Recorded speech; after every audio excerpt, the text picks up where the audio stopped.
Introducing the epic new Swift. Time to go swifting. Watcho app पे देखो एक OTT के दाम पे सारे ओटीटी शान से।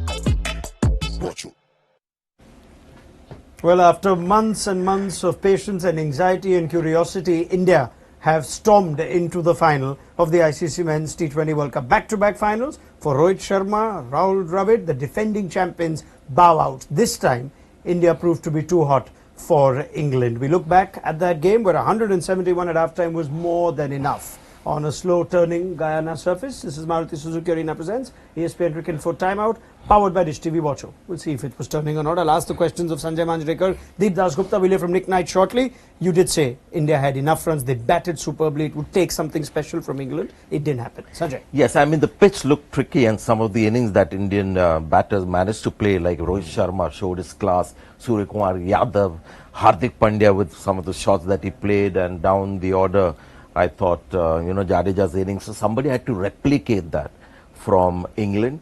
They started off well. For me, the turning point was right at the start. Wicket of Joss Buttler. Yeah. Because he was a guy who got flying away. We thought Phil Salt would be the one doing that, and he'll play the supporting role. So that wicket was the one, and Axar Patel got that. Interesting that it wasn't really any high bounce or low bounce. It was just the slow pace of the ball that got the toe end of the bat. So for me, that was the moment of the game. In many ways, you could say Axar Patel calmed India's nerves. 100%. And he's been doing that right through this series. I mean, right through this World Cup. I mean, from game one onwards, I think he's been a standout performer because, again, going back to Bumrah and Kuldeep, you were expecting things of them. Correct. But comes Axar here, and he's been absolutely phenomenal. So much so that maybe start of the tournament, maybe there would be a debate, who do you pick if you had to pick one, Jadeja or Axar. I think now it is not a debate anymore, at least in the current form. So that's how good Axar has been. And listen, he's bowled those difficult overs. Every time with those three spinners, when India started playing those three spinners, Axar was the one who came and bowled in the first six. Yeah. You can't help but think that after the third over, Arshdeep's gone for boundaries. Butler's given him the charge. Yeah. Then comes Axar Patel, an example of a difficult, perhaps his most difficult over of the tournament. Yes, and shows that when the captain backs you and tells you that you're my number one spinner, you can see how the players respond. Rishabh Pant in IPL became the captain of Kuldeep Yadav, and his life has changed as well. So spinners rely a lot on captains, as our friend Murli Karthik would allude to whenever 100%. He gets a chance. And that has happened to Axar Patel. Nothing's changed with Axar Patel. It's not like he's suddenly become a better bowler, a batter. He just has been given the confidence that we've got another big name all-rounder, just like you, but we believe you're our first go-to bowler, maybe not so much in the batting department, and that has made a world of a difference. That's a very important development for India, Axar Patel's growth. England, there was almost an inevitability about what the matchups were like. Left arm spinner, and we almost thought Johnny Bairstow, and yet quality player that he is, it was almost predictable. Yeah, but you know what, when you say about quality player and their quality, you've got to keep in mind the pitch and everything else as well. On a surface like this, we've seen Bairstow before. I mean, he does not like these kind of pitches. I mean, he's definitely more effective on pitches where it's truer in terms of pace and bounce and everything else. So obviously, I mean, listen, again, I'm not a big fan of day games batting first, as in chasing, sorry. I believe it's the first time that a team has actually won a completed knockout game in an ICC event batting first since the 2012 final. So this is a rare trend. It goes down to conditions. We haven't seen such conditions. Yeah, and how many of those games were day games?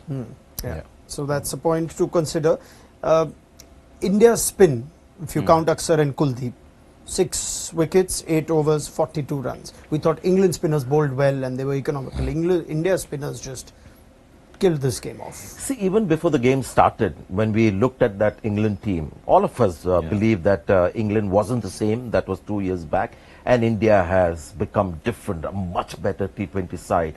The form of Kuldeep Yadav wasn't there the last time round. There was no Bumrah, there was no Axar Patel, there was no Rishabh Pant. So this team is looking a lot better.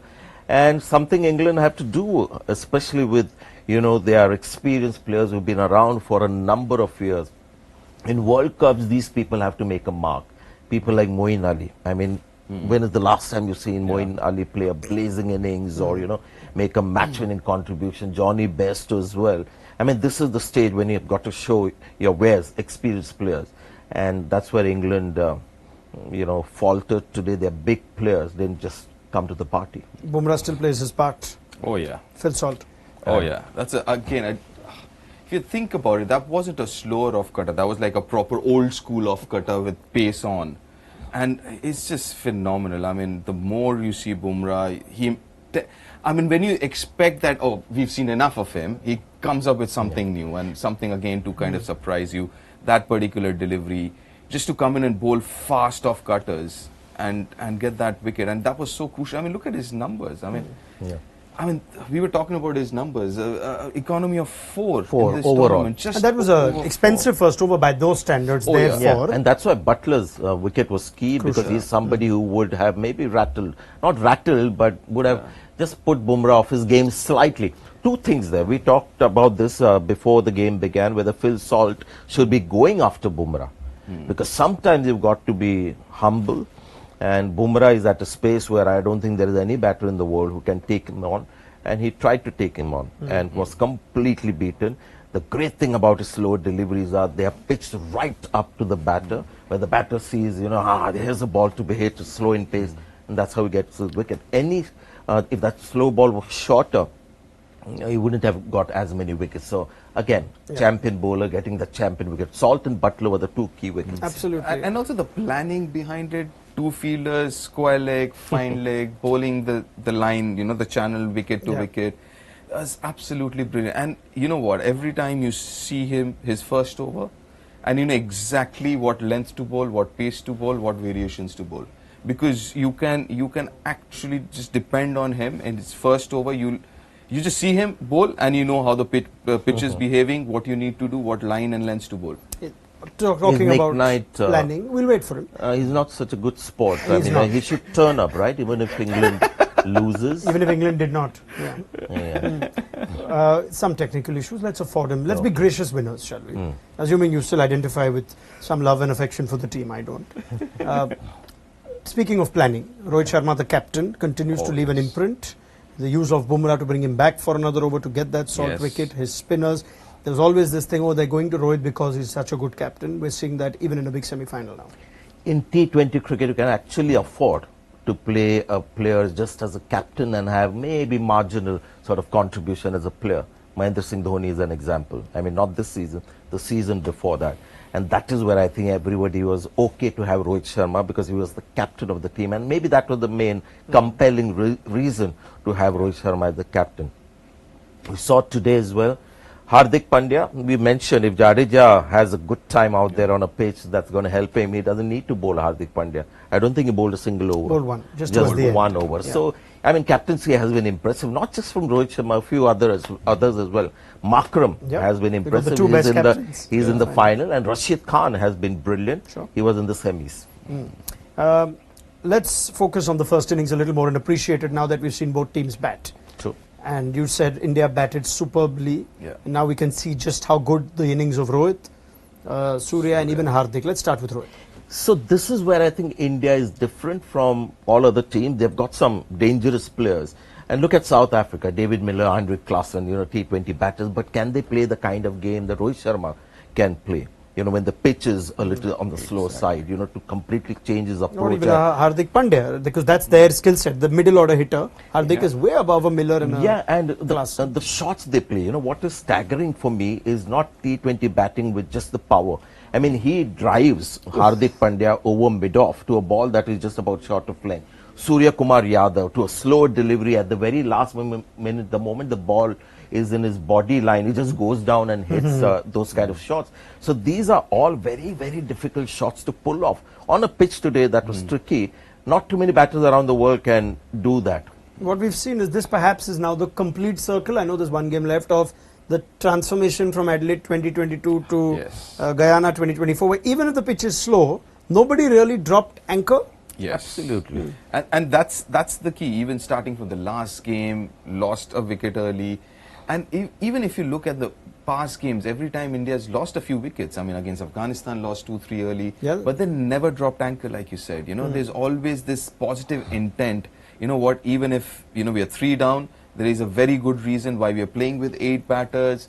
Let's go for it. And again, I mean, just taking off from what he said, the skill set is so different because you have the confidence of having played on slowish pitches. Yeah. You know what, even if the pitch is slow, I'll still find a way to score runs. Unlike some of the other Teams, so-called power sure. hitters, T20 players, Yeah. suddenly you see a slowish pitch and you're doubting yourself. You're like, geez, how do I bat on this pitch? Yeah, if anything, you can, in a way, almost applaud Virat Kohli for continuing to play this way when he is Yes.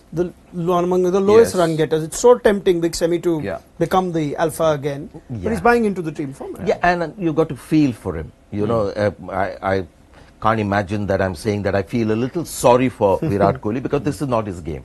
Yeah. He is not. I mean, when he was younger, he could come in and start blasting away immediately. He's played some sensational T20 innings, but at this stage of his career, he needs a little bit of time to, just settle in, play in the first, second gear, and then play the big But shot. what's the difference between him and Rohit then? Rohit's also at a similar I'll stage tell of his you, the career. difference is this game that Rohit Sharma is playing is very natural to Rohit Sharma. He doesn't have to make an adjustment. Rohit Sharma had to make an adjustment for Test cricket.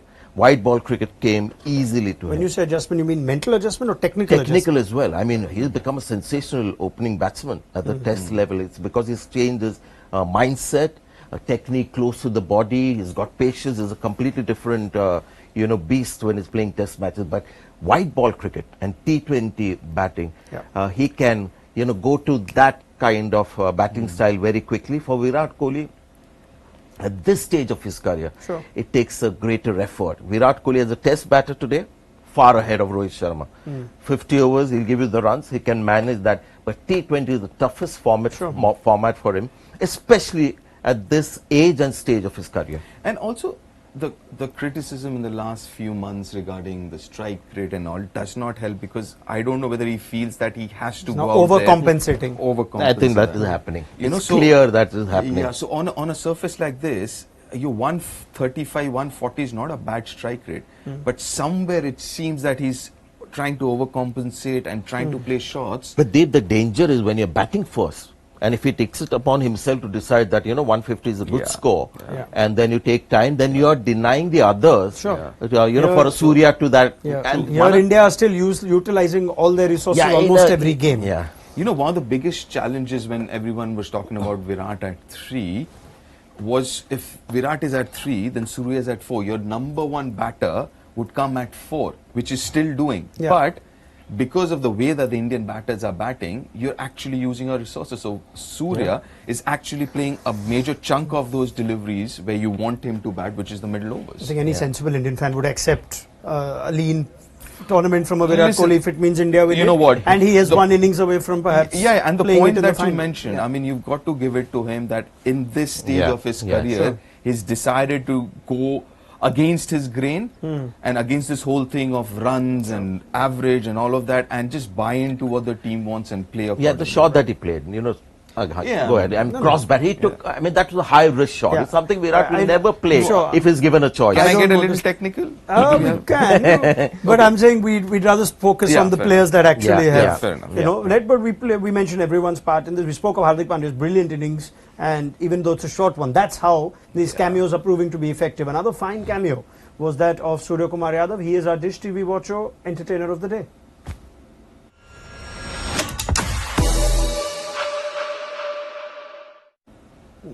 Now you can pick and choose who you want to talk about at the end, because this is turning out to be such a contrasting team effort from India. It's a team effort. You're looking at runs from a Rohit, a Hardik, a Surya, wickets from a Kuldeep, an Axar, Bumrah obviously, and yet we picked the Suryakumar Yadav cameo now. Perhaps something somebody will discuss, fans will discuss. Surya is a fan favourite. Watcho is also a fan favourite.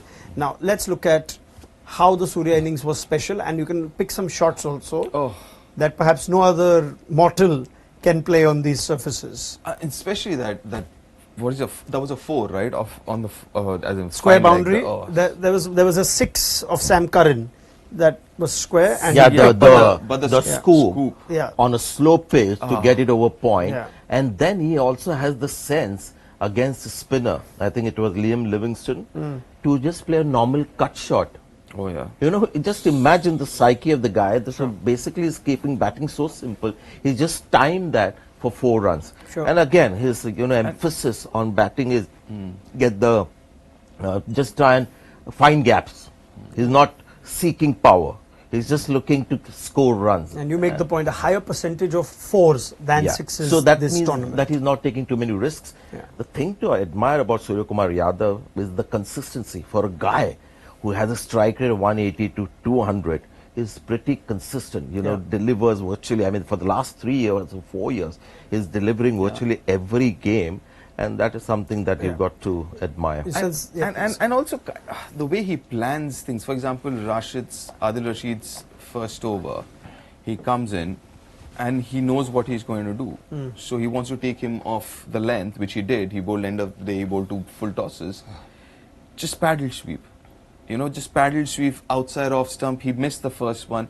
Those things, but he made sure that the foot was outside off stump. So even if he misses it, so there is a lot of thought which goes behind it. It's not just, you playing a shot, but you kind of trying to foolproof yourself if you do make a mistake.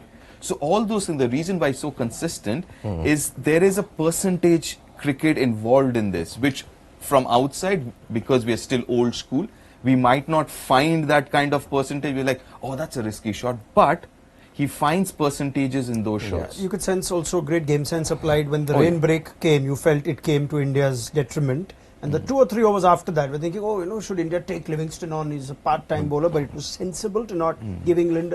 I was worried because Liam Livingstone came in to bowl and he's a pretty accurate bowler. You came in with a gap and the pitch was always a little tricky. So easy to try and take on Livingstone, and had they got out at that time, both Rohit Sharma and Liam Livingstone, Suryakumar Yadav, took their time.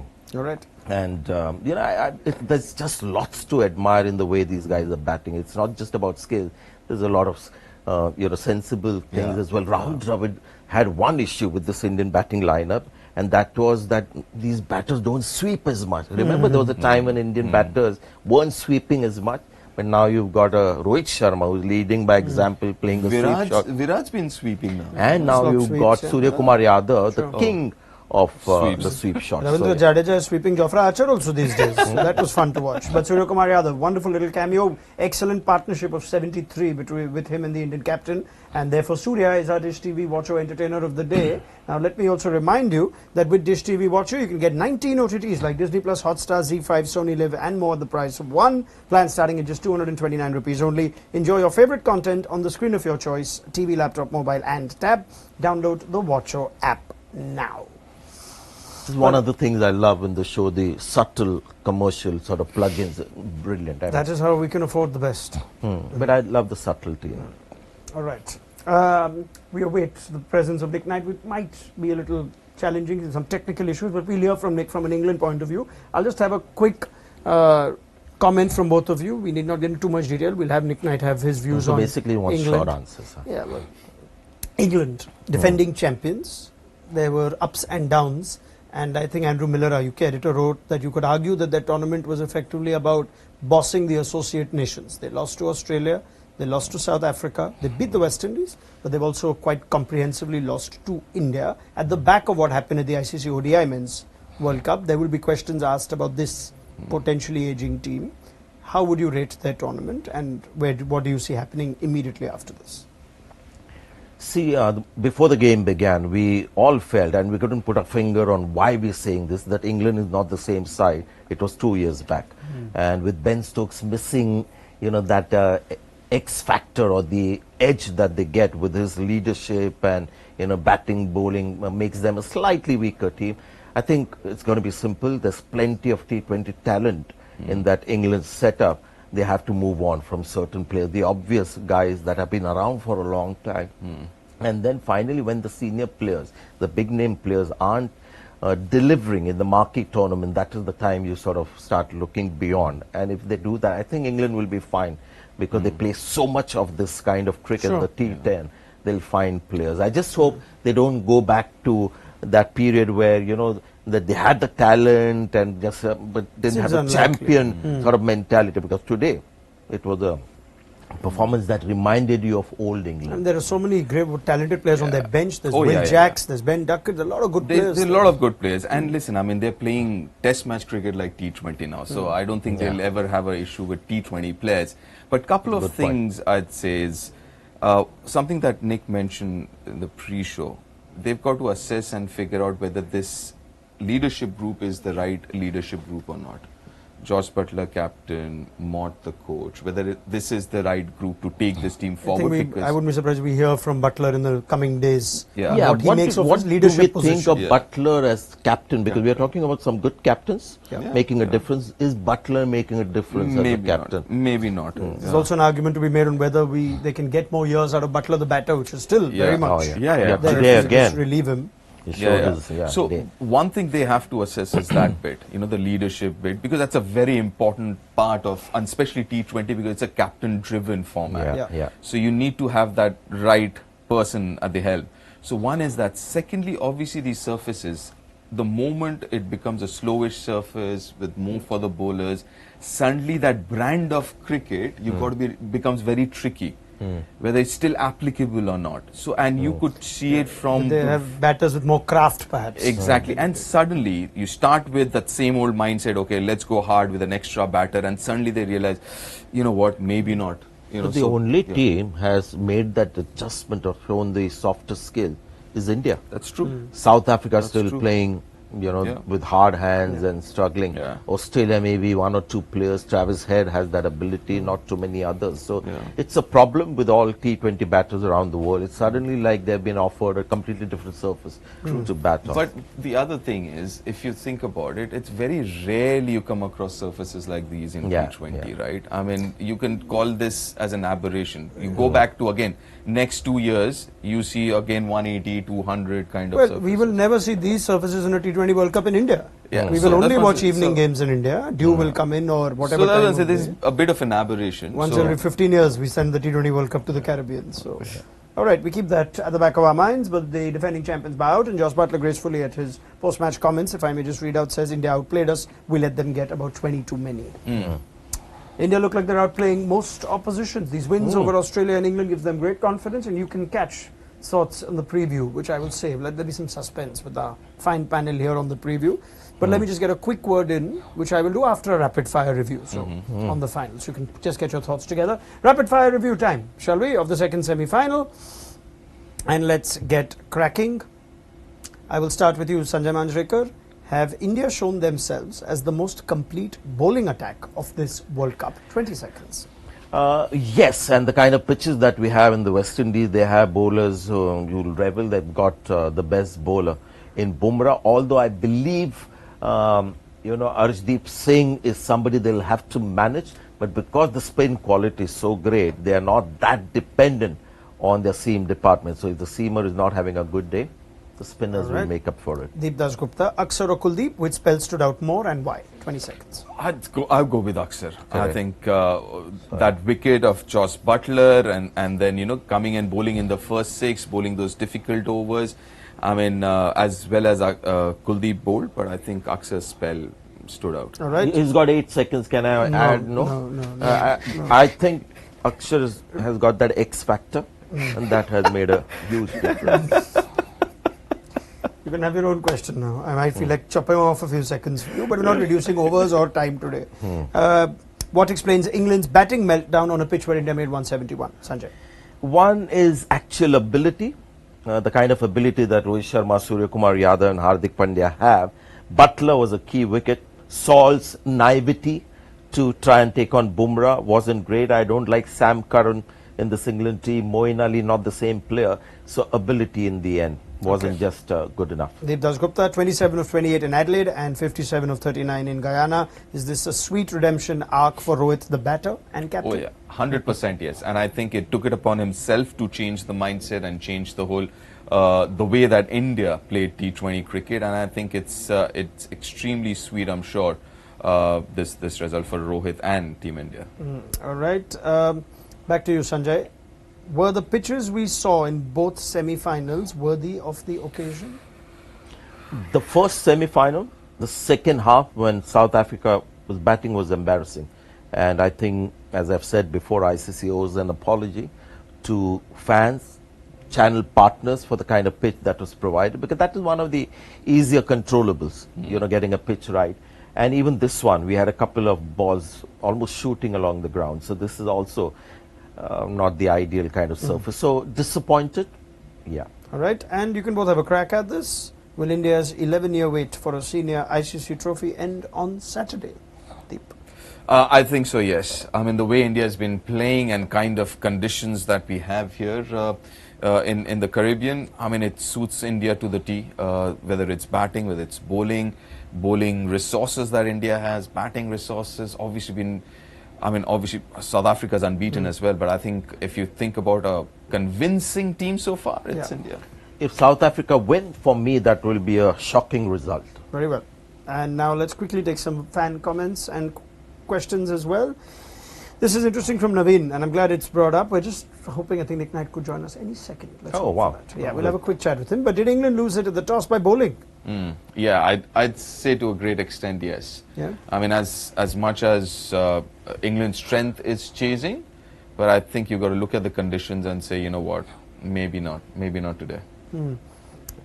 All right, I think Nick Knight is with us now. So Nick, yes, I know it's just a technical issue. You weren't wiping off any chairs. You're a bigger, better man than that, and it is late even in your part of the world. But I can say his face looks like he's just had a nice cry in a corner and he's now come. I'm sorry, I apologize on behalf of my friends here in studio, Nick. They're not as gracious in victory. Sorry, my friend hey guys. here, Sanjay Manjrekar. Yeah. Like, look, I don't expect anything different. I mean, what an evening. There's a couple of things. Firstly, it took me a while to get behind my sofa to get back out again because I couldn't really watch for that much. And secondly, I think I was about as slow to get going as England were there with my technology. So I've been desperately trying. I've actually heard you guys. You just haven't been able to see me. But I've heard pretty much everything you said. And, of course, most of it's been spot on. All right, carry on, Nick. Let's get your thoughts in. I'm hearing Josh Butler's comments on India got 20-30 too many. They outplayed us. Do you sense that's where the game was lost, first innings itself? Outbatted, outbowled, outclassed. Where do you want to go? I mean, perhaps it was a bit of an understatement from myself at the halfway point where I said I thought India had their noses in front.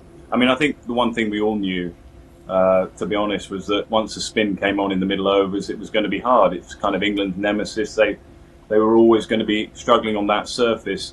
They didn't really get out of the power play as best as they'd like either, and the partnerships couldn't develop. I mean, as much as you look at this from an England perspective, and I'm sure I will here, huge credit to India. I mean, what a performance. I said they hadn't carried the tag of being favourites overly well in recent tournaments, recent years, but I thought they thumped England there and, set up with the way that things went with the bat and finished quite inevitably with the ball. I mean, there will be question marks, guys. I mean, I know you've talked about it in the studio, about where England go on from here. I mean, they played what, four games against the better sides, and they've lost 3 of them.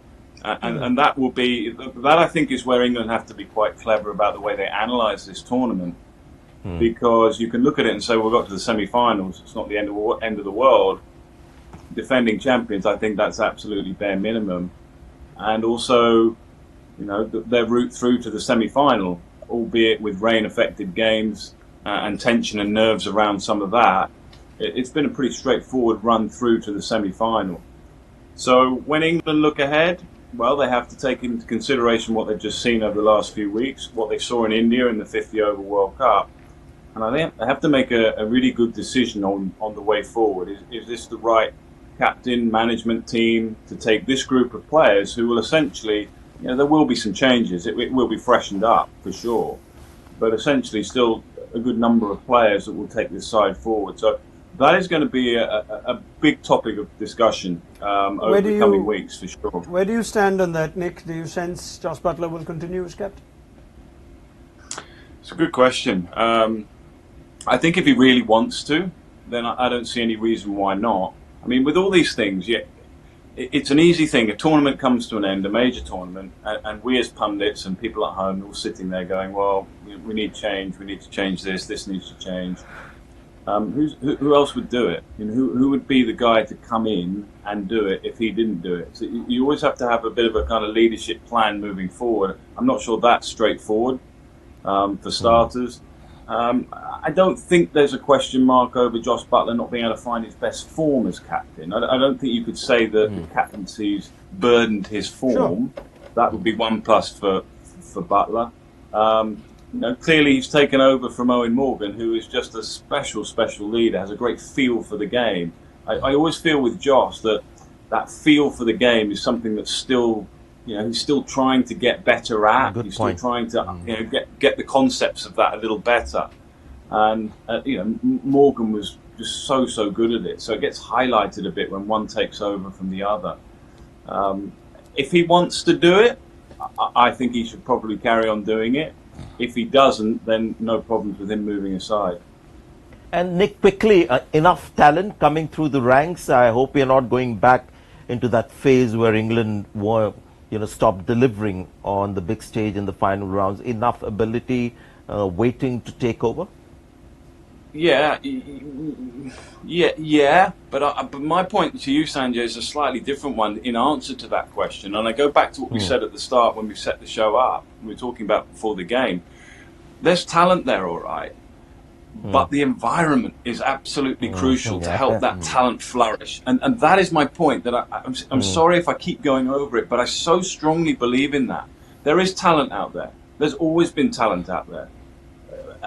But it needs to be given an environment where it can flourish. And that, I think, is a real hot topic of conversation for England when they're moving forward, how they're going to plan for the next big tournament and who's going to be out of the side, who's going to come in, where are their best young players. There are some really good young players around who will earn the right to come into this side. Yep. I thought we were a little tentative with the bat there, if I'm honest with you. And we don't, you know, you want a batting side that's going to go out, albeit very difficult conditions, and take on an opposition. All right. Well, time will tell. I'm sure we will hear more from English cricket in the aftermath of this World Cup. Nick had said, I believe, pre-tournament that anything short of a final would be viewed as a disappointment. Such are the high standards of the English cricket team when it comes to ICC men's events. Just to sum that up, Nick, you stand more on the side of the real England did not turn up for this World Cup, just as your closing comments? No, I think it'll be viewed as I think overall there'll be a feeling of disappointment. You know, you're right. I said, I think before the tournament started, if they don't get to the final with their route through, I think it will be. I mean, and then of course you break down the fact they played four of the major nations and lost 3 of those games. So I think it will be. You know, there will be inevitably a feeling of disappointment. But I think the danger with these things is that you suddenly start again and you push too many players aside and you start thinking too much about what might be ahead. These guys are good players. A lot of these guys are really top players. You know, a lot of them won it in 2022. Some of them will be moved aside, I'm sure. There will be some fresher faces. But I don't think it's a case for, you know, starting again. English cricket's gone back to 2015 and we're in disarray. Absolutely none of that. The English cricket's still in a good place. It just needs to tinker around a little bit and find a few answers. Very well. Nick Knight, the unfortunate part of England's exit, as it turns out, is this is where we say thank you. It's been an absolute pleasure having you on ESPNcricinfo TimeOut for the first time. I hope you've enjoyed it and I can't wait to have you again soon. Pleasure. Absolutely loved it. Apologies for the problems there at the end. But anyway, I enjoyed listening to you guys. And on your way out, tell us who's winning on Saturday. I think it's India. I really do. I think they got all bases covered. The only question mark will be the ones perhaps you guys will talk about and everyone will talk about, that weight of being favourites again in a big game.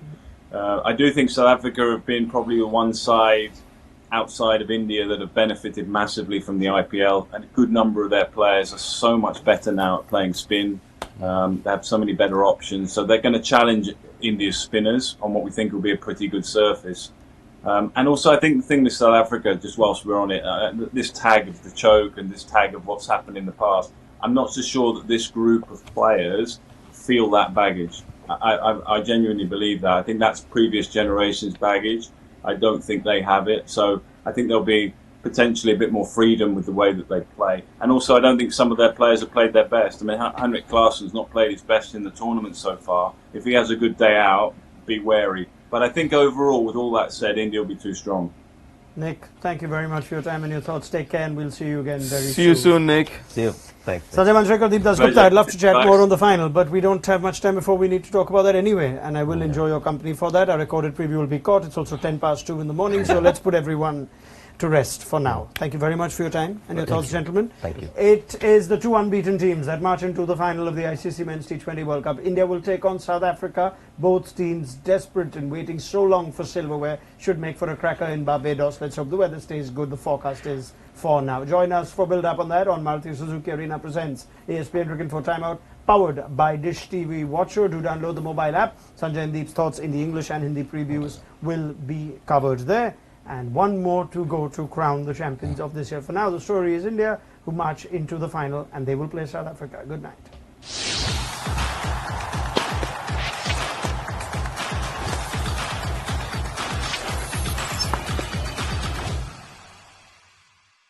Introducing the epic new Swift. Time to go swifting.